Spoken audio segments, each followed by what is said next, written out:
2.5 মাস। 2.5 মাস সম্পর্ক করতে 2.5 মাসে আপনার তো হয়ে গেছে। হ্যাঁ, কোথায় গিয়েছিলেন আপনি? সারা ঢাকা শহরে যে হোটেলগুলো আছে সেই হোটেলগুলো ছিলাম, রাজের বাসায় 12 দিন ছিলাম। কাজের শেষে প্রথমত আমার ফ্রেন্ডশিপ, তারপর ভালো লাগা থেকে শারীরিক রিলেশন, এই তো। এটা আমরা শ্রীমঙ্গলে ঘুরতে গিয়েছিলাম, রাজ আর আমি মাঝখানে, আর দুই সাইডে হচ্ছে তোমার গার্ডম্যান, যারা মনে করো ঘুরতে গেলে হেল্প করে, সেই গার্ডম্যান আর ড্রাইভার।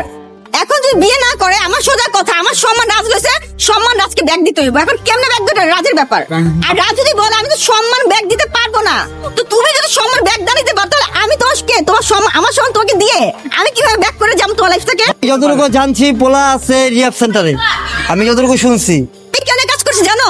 রাজকে যেন আমি না হারাই, রাজের কথা যদি আমি না শুনি, রাজ যদি চলে যায়, এই ভয়ে আমি রাজের সাথে ফিজিক্যাল রিলেশন করছি।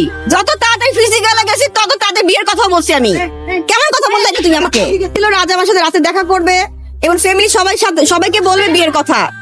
রাজ আমাকে এতটুকুই বলছে যে আমি রাতে দেখা করতেছি এবং সবাইকে আমি বিয়ের কথা বলছি, এটা বলছে আমার ভাইয়া। ভালোবাসছি তো, বললাম তো ভালোবাসছি।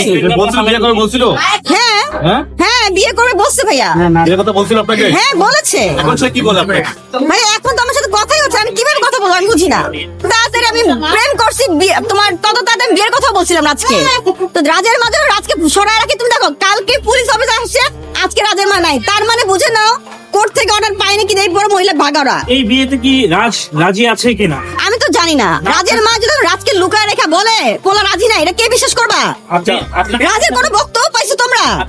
কত বছর হয়েছে সম্পর্ক? বছর না, 2.5 মাস। 2.5 মাস সম্পর্ক করতে 2.5 মাসে আপনার তো হয়ে গেছে। হ্যাঁ, কোথায় গিয়েছিলেন আপনি?